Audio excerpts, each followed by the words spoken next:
Hey! Happy 4th of July! Woo! Yay, America. Yay, Yes. freedom. Yay, God. We always like to say, God chose Israel, the Jewish people. America chose God from its very That's right. initial founding. And so there's a lot to celebrate today. We hope you are eating too much. Hope you're seeing friends today, people that you enjoy. Maybe you're listening to this on the way to a get-together of some sort to maybe blow some things up. And as our founding fathers would have wanted. That was one of the little-known writings of Thomas Jefferson. He hoped that you would eat too many hot dogs and blow some stuff up, because that's what he would have wanted. But we have a tradition here, Flyover Conservative Show, of on the holidays we really want to draw attention towards where did they come from and why, what's the history behind it, and I think increasing our knowledge of where we come from, what we're about, our heritage. There's been such an attack on some of those things. True. And we have an incredible guest today. There's certain hotels, like when you walk into a Trump hotel, we were just in Doral. It smells good. It's when I walk, I smell. I feel rich. I feel rich. Yeah. I feel successful. Just like. I guess that's what prosperity smells like. That's maybe what Donald Trump would smell like. I don't know. I'd hate to sniff him if I ever met him. I've never met him, but that would be too weird. That'd be Joe Biden. I would assume that's what he would smell like. Stacy has some pajamas she buys from Nordstrom's. I've been buying her for the gift for years, and there's a material. They just feel so good when she puts them on. She's like, it just feels so good. When I put on these pajamas, I just feel They're really luxurious. I just feel successful. These just feel like it's a great way to end the day. Today's guest, when I listen to today's guest, this guy, when I read his books and I'm around him and I hear him, I don't know if it makes me smarter, but I feel smarter. True. I feel just a pride in our country. Because it's wisdom. There's difference between just good ideas and just depth wisdom that stands the test of time, rooted in God's word, and then manifested in an incredible expression. And so he's the author of many books. I joke he's probably written more books than many of you have probably read, probably me included. Mm-hmm. Just amazing. One I want to really highlight is called Socialism, The Real History from Plato to the Present. And if you want to know, it says how the deep state capitalizes on crisis and consolidation of control. The ability to take control of facets of your life through the creation of crisis. It's not an accident, and it's not new, and it's not isolated to just our country. So if you want to kind of know the playbook of what's going on, that's one. Today we're going to really highlight a book called Miracles in American History by an even better author, his wife. So today we have to join us the one, the only, Bill Federer. Yay! Well, David, Stacy, great to be with you. Welcome, Bill. Thanks for joining us on the 4th of July. This is an exciting time for our country. We've done deep dives and everything from St. Patrick's Day and the history of him as a person to Christmas and Thanksgiving and all kinds of things. And this is our actually second edition of the 4th of July. So like our show's starting to kind of gain some maturity. We got some history and some history with you. Now this is year 2 of a deep dive. I know we got new angles. We can never exhaust it all. And I'm excited to dig into this stuff with you today. Well, I'm thrilled, and the Miracles in American History is an exciting book. My wife has heard me speak for 30 years.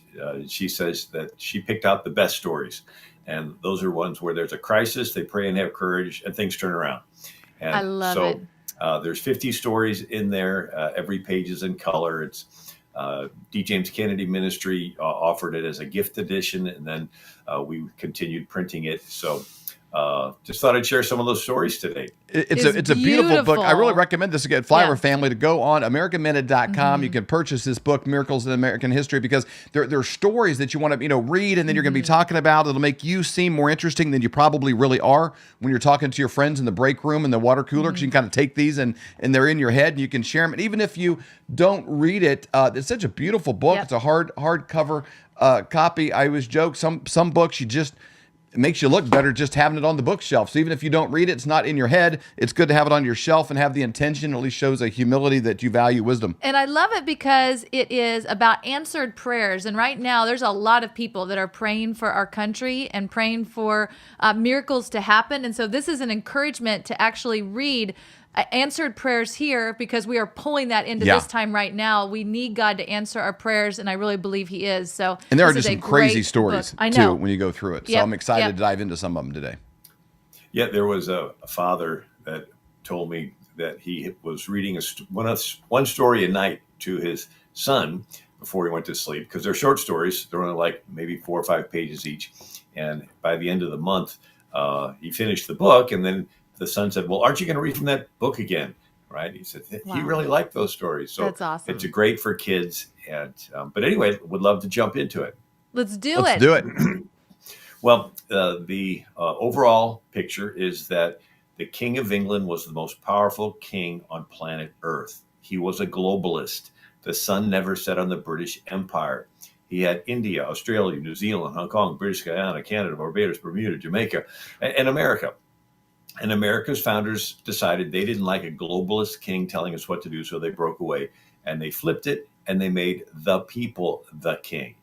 So the word citizen is Greek. It means co-king. And so a republic is where the people are king ruling through their representatives. And so when we pledge allegiance to the flag and to the republic for which it stands, we're basically pledging allegiance to us being in charge of ourselves. And so when somebody protests the flag, what they're saying is, I don't want to be the king anymore. Wow. I protest this system where I participate in ruling myself. It's like, okay, somebody else will tell you what to do. And anyway, so we appreciate the founding fathers, and they signed the Declaration of Independence, which basically, if they had not have won, every name on there would have been killed, right? John Hancock was the first to sign. He was the president of the Continental Congress at the time. And he said, I wrote it so big, his name, that the king can read it without his spectacles, his glasses. And then Ben Franklin signed and said, we must hang together or most assuredly we will hang separately. And Sam Adams said, we have this day restored the sovereign to whom all men ought to be obedient. He reigns in heaven, and from the rising to the setting of the sun, let his kingdom come. And then in the Declaration, it has laws of nature and of nature's God. So there's a reference there. All men are created equal, and they are endowed by their creator with certain inalienable rights. Jefferson said unalienable, and Adams said inalienable. And anyway, the king didn't believe that. The king believed that all men were not created equal. He believed he was created a little extra special. It's called the divine right of kings. God chose me to be the king, and he gives all the power to me, and I dispense it to these lowly subjects. So kings have subjects who are subjected to their will. Democracies and republics have citizens, which means co-ruler, co-king. And then there's the appealing to the supreme judge of the world for the rectitude of our intentions. Little background. The British had a navy with tall masts on the ships. These were the engines. These were like on an F-16, you have an engine, but on a ship, the mast is what moves it. And so they got these masts, these long wooden poles, from trees in Maine. Now, Maine used to be northern Massachusetts. It wasn't until 1820 that Maine split off to become its own state as a free state to counterbalance Missouri coming in 1820 as a slave state. Anyway, in the early 1700s, the king's agent would come onto your farm and find the tallest, best trees and take out a hatchet and make a mark on them, and then open up a little book and make a notation in the little book, and that tree now belonged to the king, and you could never touch it.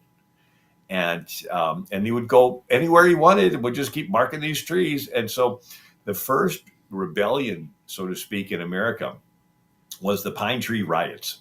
And so a bunch of guys with their faces covered with soot broke into the inn where the king's agent was staying, and had at nighttime and had pine switches, and they whipped the poor guy till he was black and blue.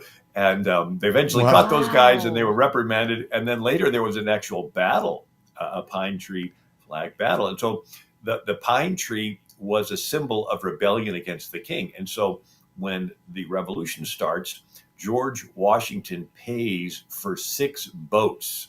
They are called the Washington's Cruisers, and they have a flag, which is some consider the original flag for America, and it's called the Pine Tree flag, and it's a green pine tree on a white background, and above it, it says, an appeal to heaven.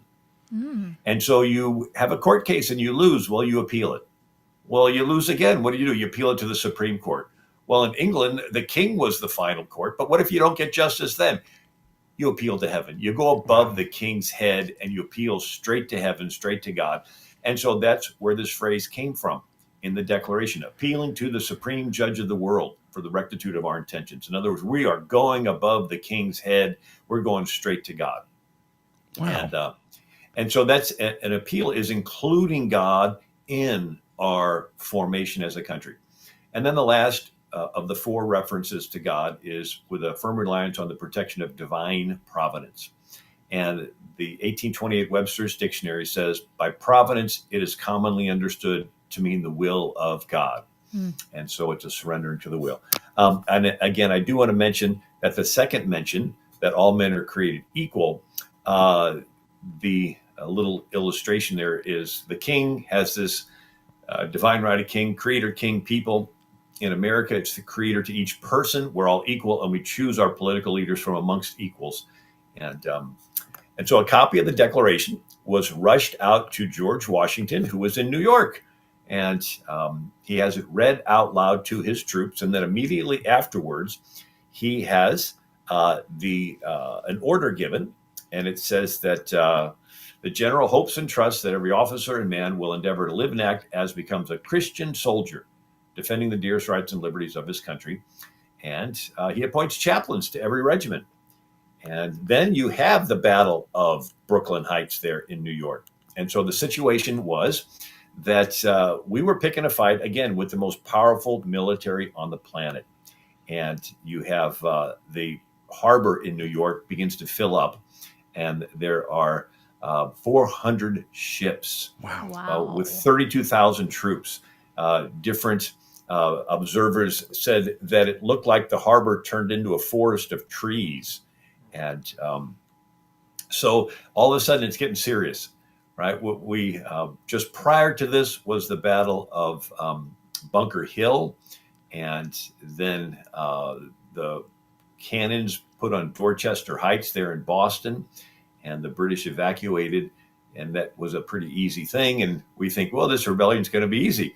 But then this harbor fills up with the most powerful military ever assembled in world history, with all the gunpowder of all the ships. And so the Continental Congress has a day of fasting that they had passed unanimously.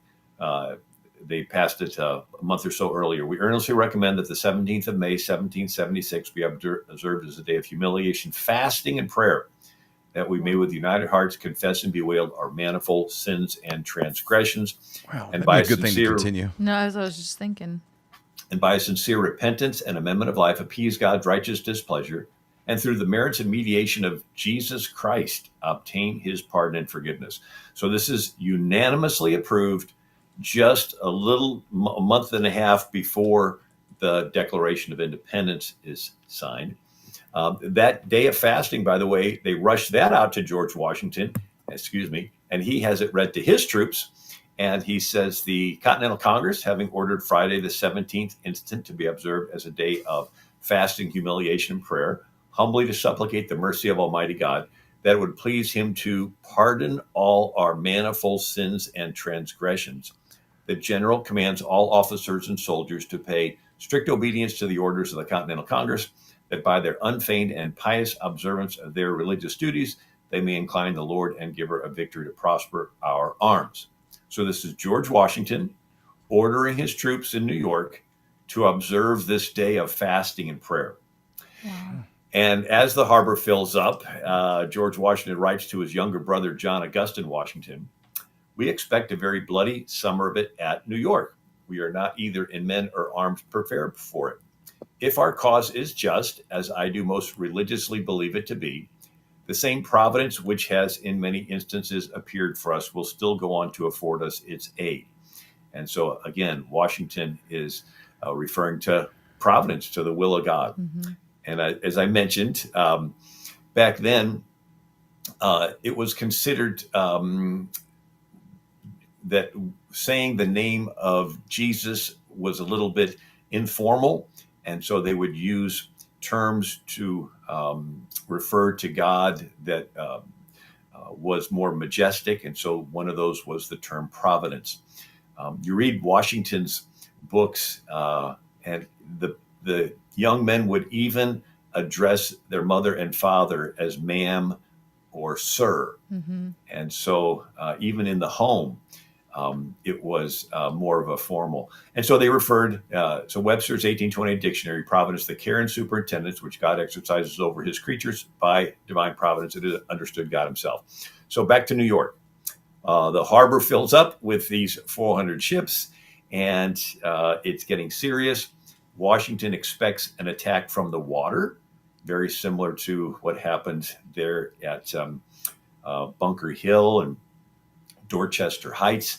And so Washington has all his men dug in. And if you can see on the map there, the Americans are the blue line, and they're dug in facing the water. Well, there was a loyalist. Now, a loyalist is somebody who lives in America, but they're loyal to the enemy, right? The king. I know it's hard for us to imagine that you could actually have somebody living in America that's not loyal to America, but this was the case back then. And so this loyalist shows the British where to land far away from where Washington's men are, and then march all night long in a circle through Jamaica Pass, and then attack Washington from behind on the morning of August 27th of 1776. And so it's an interesting, when you read it, there were 2 sentries or guards who were in charge of being there in Jamaica Pass. And it's quiet. They're far away from the water. They don't think they're going to see any action. And then they hear troop movement. Of course, it's pitch black. And they ride up along with the troops that are moving, assuming that they're Americans. And they comment, it's been pretty quiet tonight. How about you guys? And look over, and it's the British Army. Oh. And the British Army says, you are not going to warn anybody. And then they go to an inn, and they ask the innkeeper to show them the pass, through this backwards Jamaica Pass, and he wouldn't. And the guy, the British officer, pulls out his pistol, cocks it, and sticks it to the guy's head, and says, "You're going to show us the pass." And so he led him through the pass, and so they attacked Washington from behind, August 27th, 1776. It's the biggest battle of the entire Revolutionary War. 3,000 American troops are surprised and killed. Oh, man. Only 300 British. It's totally lopsided. That's bad. And Washington's men are scrambling, trying to find cover because they're all being attacked from behind. And Washington sees from a distance the brave Maryland Regiment. These young men, there's 400 of them, they turn and they charge directly into the British lines. And then they charge again, and they charge again 6 times until all of them are killed. But it keeps the British occupied while the rest of Washington's army can turn around and find cover. And Washington sees them from a distance, and he says, "Good God, what brave fellows I have lost this day." Well, the sun goes down, and now Washington is pinned up against the water. And he has these, 8,000 British troops behind him. He's got the East River in front of him, and he's probably got thoughts going through his head that the next day the British could attack, and Washington will be captured and killed for leading this rebellion against the king. But instead, Washington has an idea, and he decides he's going to get every boat he can find and ferry the troops across the East River to Manhattan Island. And he actually got the Durham boats that John Durham, and he had up in Massachusetts. The original American Navy started with the Massachusetts Navy. And so these big boats were used to carry iron ore down the river. And so they brought them there, and they were able to all night long ferry Washington's troops across the East River. And they're moving cannons and horses, and they're doing it in pitch black, and they're doing it as quiet as could be. And, but suddenly the sun starts to come up, and they had only moved half of the army. And now Washington's a real sitting duck. He doesn't have enough troops left to fight the British. They would get overrun very easily. And then the troops that are strung across the water, a couple cannonballs will disrupt that, and it looks bad. But Washington's chief of intelligence is Major Ben Talmadge. And he writes, as the dawn of the next day approached, those of us who remained in the trenches became very anxious for our own safety. I bet. Yeah, half your team's gone. And when the dawn appeared, there were several regiments still on duty.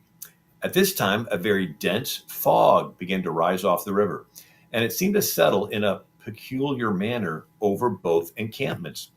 I recollect this peculiar providential occurrence perfectly well. And so very dense was the atmosphere that I could scarcely discern a man at 6 yards distance. Wow. We tarried until the sun had risen, but the fog remained as dense as ever. And so Washington continues to move all of his troops across, and he is on the last boat that leaves. He leaves, the fog lifts, the British charge, and no one's there. Oh, wow. That is a miracle. That is a miracle. This was the last chance the British had to capture the entire American army all at once. It could have all been done right then. The whole deal, the whole America, the whole revolution kaput. Yeah, at that time. Could have been done that day. Yeah, and it's Washington later writes to his, he says, the hand of Providence has been so conspicuous in the course of the war that he must be worse than an infidel that lacks faith. But it will be time enough for me to turn preacher when my present appointment ceases. Wow. So that was the Battle of Brooklyn Heights. And so the British take over New York.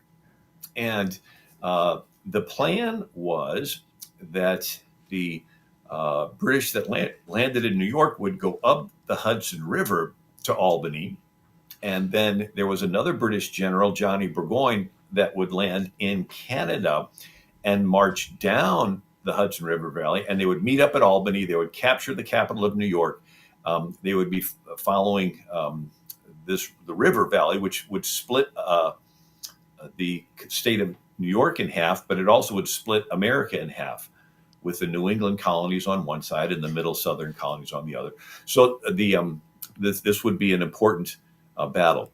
Now, unbeknownst to the general in Canada, the British commander in New York decided to not follow that plan and go to Philadelphia, because the English European warfare, if you capture your enemy's capital, the war's over. And Philadelphia was the capital. And so he thought, if I could capture that, I'll get the glory. The generals had a jealousy amongst themselves. Anyway, so here you have this general, Johnny Burgoyne, lands in Canada, June of 1777, and he's going to march down from Canada, down this Hudson River Valley, then come to Albany, and he has 6,000 British soldiers. And he recaptures Fort Ticonderoga, right? It had been a British fort. It was captured by Ethan Allen, and then the cannons were taken from Fort Ticonderoga to Dorchester Heights, which were put on the hill that caused the British to evacuate Boston's harbor. But the British recapture Fort Ticonderoga, and then they proceed down the Hudson River Valley. Well, they do something. You have this British general, Johnny Burgoyne. He meets with the Mohawk Indians, and he promises them money for scalps. And he says, look, you go in front of the British Army and you scalp the Americans. And so this was so bad that it's even listed in the Declaration as one of the reasons that we rebelled against the king. He has incited domestic insurrection among us, and he's endeavored to have the Indian savages on the frontier, whose known rule of warfare is an indistinguished destruction of all ages, sexes, and conditions. And so here's the British. I mean, this is a foreign power coming into the country, stirring up violence. Wow. This ends up becoming a pattern that's later called critical race theory, and it's used by different other powers to take over countries, right? You go into a country, you find the groups, and then you stir them up to have internal violence. And so here you have an interesting story. There's a loyalist in New York named David Jones. Again, one of those loyalists, lives in America, loyal to the British, and he is engaged to his fiancee, Jane McCrae. And when the British General Johnny Burgoyne lands in Canada, David Jones kisses his fiancée goodbye and says, I'm going to join the British general. We'll drive out these rebel Americans. We'll get married, have a great life. And so he leaves. Well, these Indians, they're going ahead of the British Army and they're scalping Americans. And then in the evening, after scalping, they would take the scalps, put them on sticks, and then they would dance around the fire, and it's called the scalp dance. And they would, want to show off their kill for the evening. And so as they're getting close to the settlement that David Jones was at, the Indians come in one night, and one of their scalps is this nice, long, beautiful hair that David Jones recognizes. Oh, no. Sure enough, it was his fiancée, Jane McCrae. Oh. Well, the Indians couldn't tell who's an American and who's a British. We all sort of look the same to the Indians. Yeah. And so they go into this New York settlement and they grab this girl, Jane McCrae, and they begin to fight over her. And the one Indian just flat out takes his hatchet and chops off her scalp. And of course, she dies. And then comes into the camp with his prize scalp. And so when David Jones recognizes this, the British soldiers go to General Johnny Burgoyne and they say, what were you thinking? These Indians can't tell who's an American and who's a loyalist. And so this forces the General Johnny Burgoyne to go back and meet with the Mohawk Indians and tell them that they need to tone it down. Well, the Indians don't know tone it down. They know on and off. They're at peace, they're at war. And when it's war, it's total war. And they don't have any, it's not like, we tell our soldiers, in Iraq or Afghanistan, don't shoot at the Islamist enemy, when they're in the middle of the street. Wait till they get into a house and then get all set up and shoot at you. Then you can shoot them again. Mm-hmm. So we tell our guys, limited warfare stuff. Well, not them. And so the Indians get offended and they leave. And they suddenly abandon this British General Johnny Burgoyne. And he's left in the middle of the New York forest. It's the Adirondack. It's very thick forest. And the Indians had been their eyes and ears. They were their scouts. They were telling us, well, the Americans are here. Now this British army is blind. So all of a sudden the tables turn. And instead of the British being on the offensive, they don't know where they are, where the Americans are. They don't know anything, and they're surrounded. And it's called the Battle of Saratoga. And the Americans capture 6,000 British soldiers. Wow. Now, that's a big deal. Yep. If we would have 6,000 of our soldiers captured somewhere, that would be a big deal. Mm-hmm. Because they got their weapons, their supplies, their rations, probably they probably had better boots. They probably had, all kinds of things that were beneficial. Yeah. And so the surrender of the British at Saratoga is recorded in a painting. And this painting hangs in our U.S. Capitol Rotunda in Washington, D.C. Right. Wow. And when word of this victory ricochets around the world, it gets over to Ben Franklin, who is in Paris, and he goes into the court of King Louis XVI, and he says, hey, the Americans just captured 6,000 British. Now, the King of France was not in a hurry to get into another war with Britain. The last time he was in a war with Britain, he lost everything west of the Appalachian Mountains. Right, so west of the Appalachians was French territory, and really all the way to the Rockies. But when they lost, the French quickly gave everything west of the Mississippi to Spain in a secret treaty. And so the British thought, we're going to get it all, and all of a sudden they say, west of the Mississippi is Spanish, and the British are like, well, we don't want to get into a war with Spain. We're already busy with the war, so we'll just sort of leave everything west of the Mississippi alone. And then that became called the Louisiana Territory. But this was a big deal, this victory at Saratoga. And General Washington writes to his younger brother, John Augustine. He says, I most devoutly congratulate my country and every well-wisher to the cause on this signal stroke of providence. And the Continental Congress is so happy that they have the first national day of Thanksgiving after the Declaration had been written.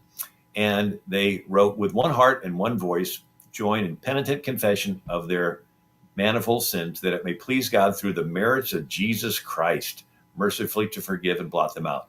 I just think that it's pretty interesting that the very first national day of Thanksgiving says through the merits of Jesus Christ.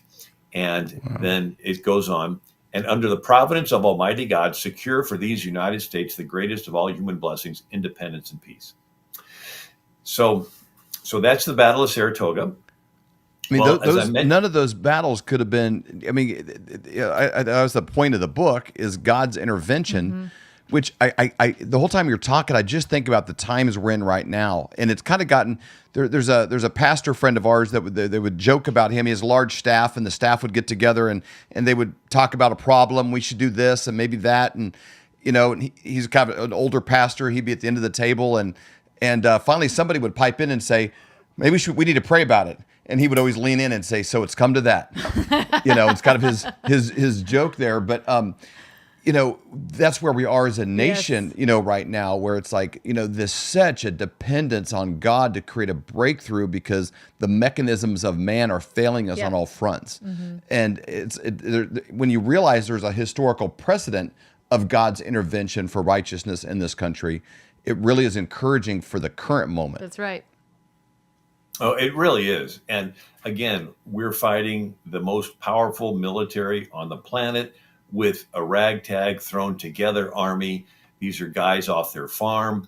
The British would go into the camp or go into the colonies with gold and say, if you give us information and intel on Washington, we'll give you gold. We'll buy your cows for gold. Yet when Washington would need supplies, they would go to the farmer and say, all we can give you these worthless continental pieces of paper that it's an IOU, that if we win, you'll get paid something back. But if not, you're out of it, Right. So the General Johnny Burgoyne's army is captured. The British army that was going to march up to Albany instead went and captured Philadelphia. And so Washington is now forced out 25 miles from Philadelphia to Valley Forge.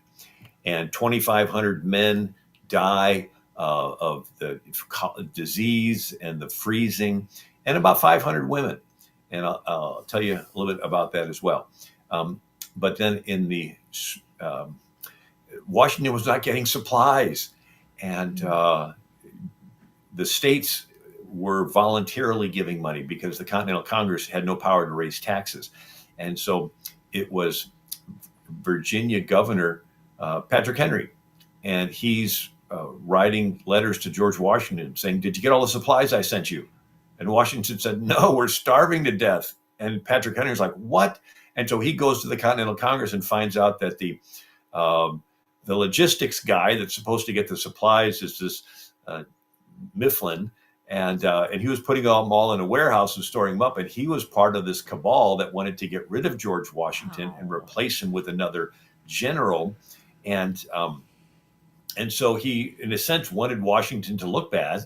It was a deep state then. No kidding. Yeah. And so enough pressure got put on, and the supplies finally came, and they were able to feed and clothe the troops. And so in the spring, after that terrible winter, George Washington writes to his troops, to the distinguished character of patriot, it should be our highest glory to laud the more distinguished character of Christian.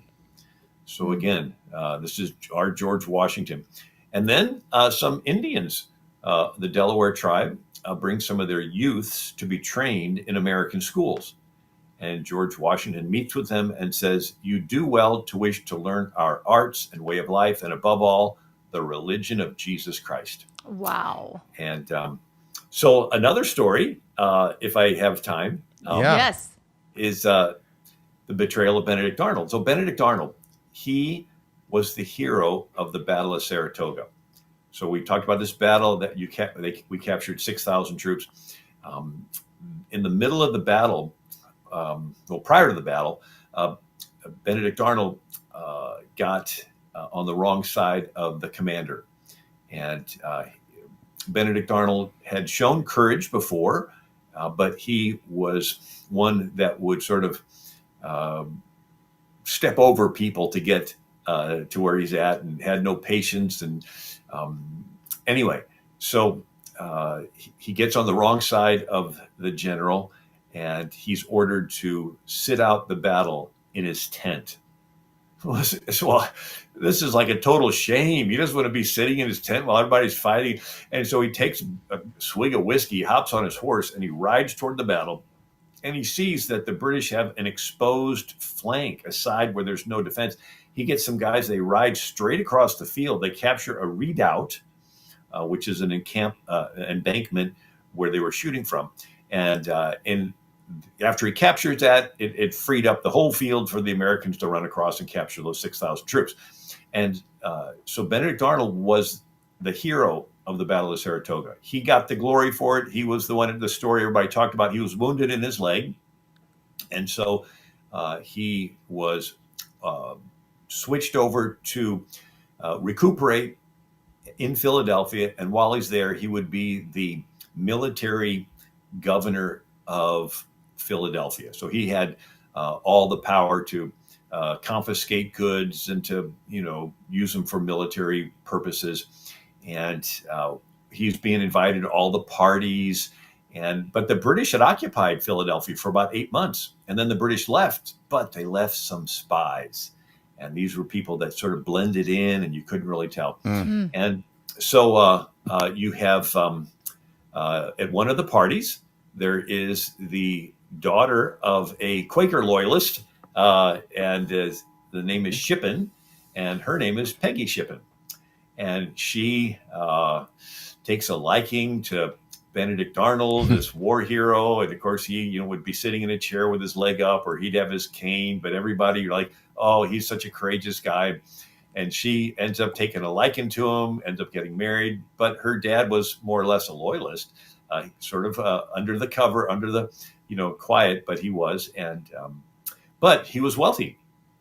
And so Benedict Arnold decides, well, he's got to buy a big wealthy house for his new wife, but he doesn't have the money for it. So he's sort of stretched financially. And yet at the same time, he's the military governor of Philadelphia, confiscating stuff. And the rumor spread that he was confiscating stuff, selling it on the side to make a little extra money to keep his wife happy. And so he has to go through a trial. They called it a court-martial, but it kept getting put off because of more battles. And they come back around. Oh yeah, we got to get back to Benedict Arnold's trial. And then there'd be another battle. Oh yeah, we got to get back. And it drags on. And Benedict Arnold's like, I'm innocent.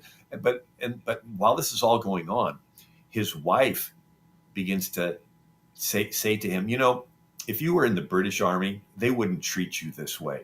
You're such a great general. They don't realize what a great guy you are. And if you were in the British Army, they would take care of you.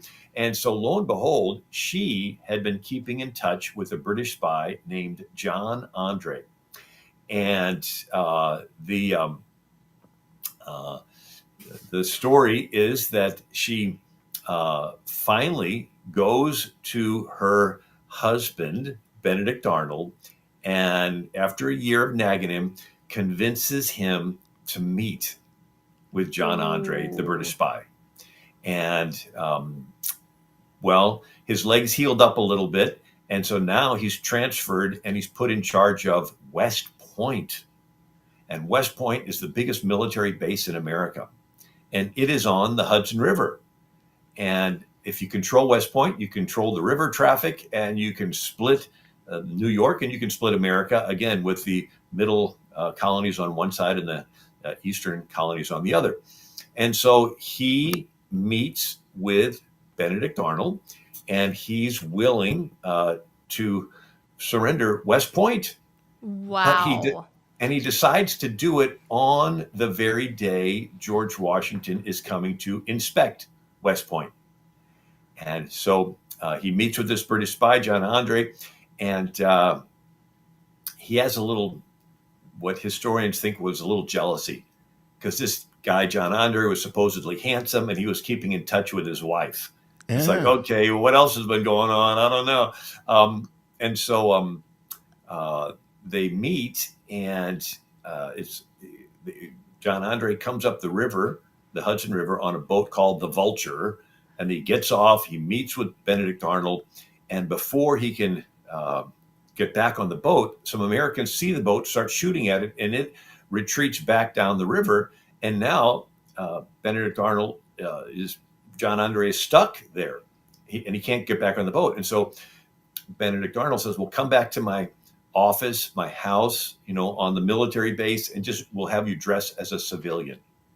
Now, this is something that is military etiquette. If you're captured and you're wearing an enemy uniform, you are kept alive for prisoner exchange later. Okay. If you are captured wearing a civilian clothes, you are a spy, you're immediately killed.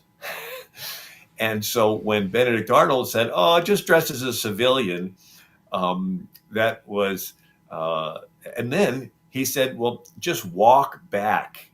Since your boat went down, just walk back across the American land, dress as a civilian, and then you can walk back across the no man's land. Then you can walk back to the British, and here's a map of West Point. And so here's this John Andre. He's walking back, and he goes past the American areas. He's in the no man's land, and he's just about one bridge away from getting back to the British territory. And by the way, this is the Hudson River, and there's the West Point. And for those that this is West Point today, so you can see it goes right out. You can't go up and down the river without going past West Point. And so John Andre is about to make it to the British area when some German Hessian troops come out of the forest and stop him. And if Benedict Arnold would have kept his mouth shut, they probably would have let him across the bridge. But instead, he blurts out, "It's finally good to see some men on our side." And the German Hessian troops say, "Well, what do you mean our side?" He goes, "Well, you're German Hessian troops. You're hired by the British to fight the Americans." And they go, "No, we're American troops dressed as German Hessian troops to try to find people that are disloyal." Oh. And he says, "You know what? You don't know who to trust nowadays." And I sort of knew that, but I didn't want to. And he tries to talk his way out of it. And the troops say, "You know what? We're just going to search you."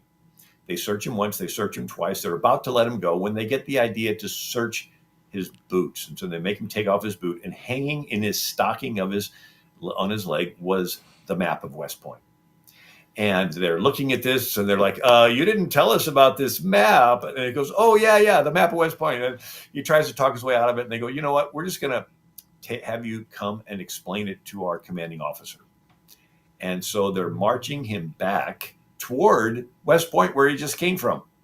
And the word spreads, the ripple spreads. "We caught the spy, and the spy had the map of West Point." And they go in and they tell Benedict Arnold, "We caught the spy with a map of your fort." Well, it was just a couple hours ago that Benedict Arnold let him go. Actually gave it to him. Yeah. And so Benedict Arnold flees. He gets on that ship called the Vulture. And then that next morning, George Washington shows up because he was going to have breakfast with him. And the Peggy Shippen, the wife, she acts like she went insane. And she's like screaming at George Washington, saying, "It's all your fault, this and that." And she acts like a crazy woman. Anyway, they expose this plot. And so the American general Nathaniel Greene writes, "Treason of the blackest dye was yesterday discovered. General Arnold, who commanded at West Point, was about to give the American cause a deadly wound, if not fatal stab. Happily, the treason had been timely discovered to prevent the fatal misfortune. The providential train of circumstances which led to its discovery affords the most convincing proof that the liberties of America are the object of divine protection." Right? So you got enemies on the outside, you got enemies on the inside. I know it's hard for us to imagine that. Jesus had enemies on the outside, He had Judas on the inside. The president of Yale is Ezra Stiles. And he says a providential miracle at the last minute detected the treacherous scheme of traitor Benedict Arnold, which would have given the American army, including George Washington himself, into the hands of the enemy. And then the Continental Congress is so happy, they have another day of Thanksgiving, right? So the first one was after the Battle of Saratoga. This one is October 18th, 1780. The remarkable interposition of his watchful providence in rescuing the person of our commander-in-chief and army from imminent danger at the moment when treason was ripened for execution, right? So they would have got West Point and they would have got George Washington. And he goes on, it is therefore recommended a day of public thanksgiving and prayer to confess our unworthiness and to offer fervent supplications to the God of all grace to cause the knowledge of Christianity to spread over all the earth. I just think it's interesting. Here they are thanking God Washington and West Point wasn't captured. Oh yeah, we want to thank God that the knowledge of Christianity will spread over all the earth. And wow, that is incredible. It's common for people want to dispute that this was a Christian nation. That this was a Christian nation. There, there's a lot of what I consider kind of fake news stories, about the intent of these characters that were so pivotal in the founding of our country and the winning of this battle. But, when you dig into the character of Washington, clearly he had roots rooted in the Word of God and a face pointed towards God himself. Yeah, and I know we're almost out of time, but one last one is the Battle of Cowpens toward the end of the war. The British have a military general named what's his name, Tarleton, and the movie with Mel Gibson talks about this. And so the British Colonel Tarleton, it's a colonel, is chasing the Americans. Daniel Morgan can't get away because he has an entire army, and Tarleton has the light cavalry called the Dragoons. And so he takes a stand in front of a river. Now, you never fight a battle in front of a river because if you are losing, it's hard to run away. And so the British are charging on horseback, and Daniel Morgan has two groups of soldiers, American militia, who have a reputation of shooting once or twice and running away, and then the Continental officers who won't run away. And so the British are charging. The militia fire once, fire twice, they run away. The Continental soldiers act like they're going to run away. And when the British get close, they turn on their heel, they level their guns, and at point blank range, they shoot and kill 100 British Dragoons. And the ones that ran away just ran in a circle and attacked from the side. And the British throw down their weapons and surrender, and they capture hundreds of these British soldiers. And Colonel Tarleton rides off and escapes. And when word gets to Lord Cornwallis, he was leaning on his sword. He leaned so hard that the sword broke, and he is furious. He takes off after the Americans, and Daniel Morgan is now joined by Nathaniel Greene, and they are escaping across these different rivers. And the British try to catch him, but they have an army. So this General Cornwallis decides to leave his wagons behind, but he doesn't want Americans to get him, so he burns them. He comes to the Catawba River just as the Americans were getting out the other side. And before the British can cross, there's a flash flood. The British are delayed. And then the Redcoats are chasing the Americans, which is the blue line. And they get to the Yadkin River. The Americans cross before the British can start crossing, another flash flood. And then this happens a third time at the Dan River. Here's the military marker. It says Boyd's and Irwin's ferries to the west were used by Nathaniel Greene in his passage at Dan River in February 1781, while Cornwallis was in close pursuit. And so they get to the Dan River. They're watching the Americans get out the other side, but before the British can cross, another flash flood. British Commander Henry Clinton writes, here the Royal Army was again stopped by a sudden rise of the waters, which had only just fallen almost miraculously to let the enemy over, who could not else have eluded Lord Cornwallis's grasp, so close was he upon their rear. And so, again, just another miracle. And all these different stories are in the book, Miracles in American History. This is just amazing. As I'm listening to this, I mean, I just want to encourage you, Flyover family.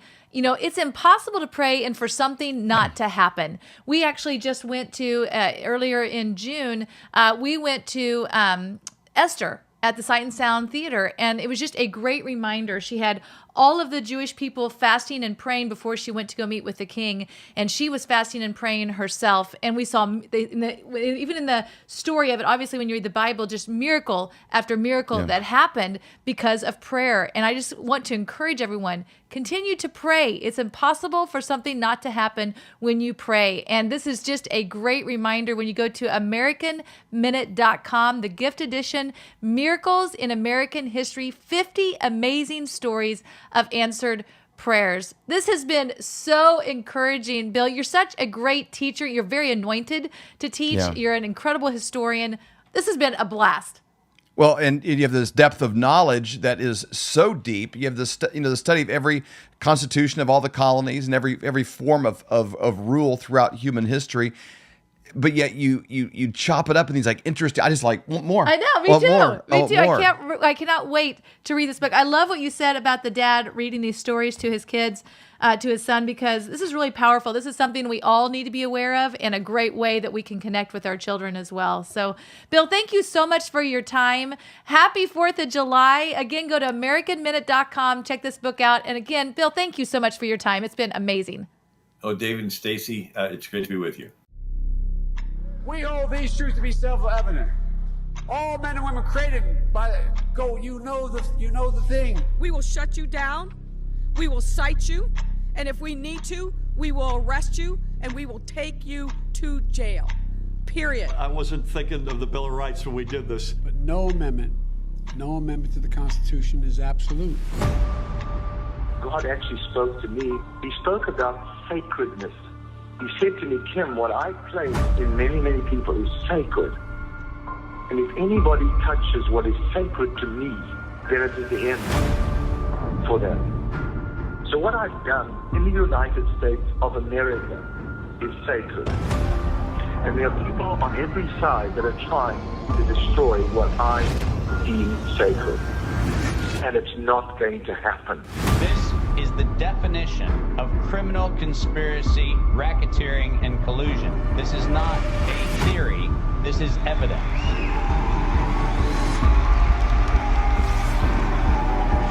Because I have upheld this country to spread the light to the rest of the world. When you choose to go against the sacred thing that God put to the very heart and the soil of this nation, this was sacred to God.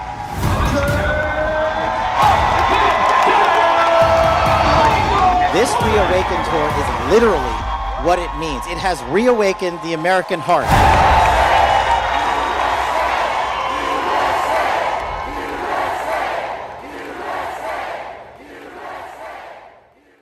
All right, folks, the box fan plan is no longer needed. We're bringing the ReAwaken America tour Las Vegas, Nevada indoors, baby. We've got a climate-controlled, beautiful facility that we are building at the beautiful Craig Ranch, which is 7 miles north of the Trump International Hotel.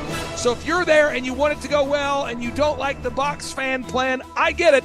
We now have a climate-controlled indoor facility that will be constructed and built there at the Craig Ranch, 7 miles north of Trump International Hotel, Las Vegas, Nevada. So stay at the Trump International, Las Vegas, Nevada, and then you'll be staying in a climate-controlled facility located there at Craig Ranch. And one good thing you can do, though, if you did buy a box fan, a great vocal exercise that I like to do before every show is this. La, la, la, Luke, I am your father.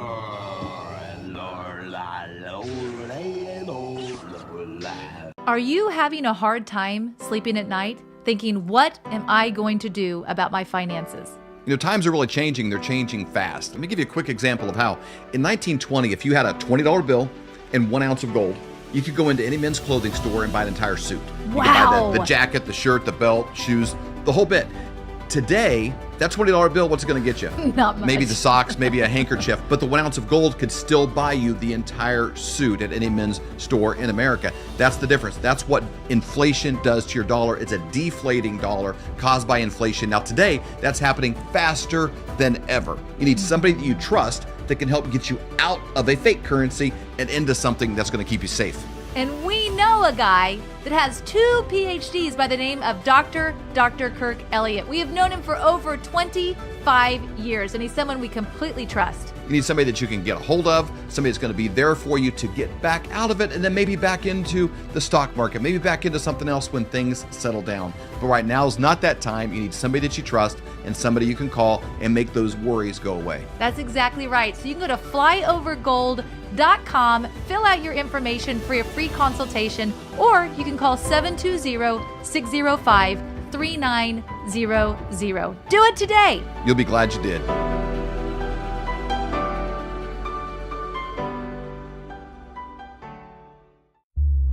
For more great content, go to flyoverconservatives.com.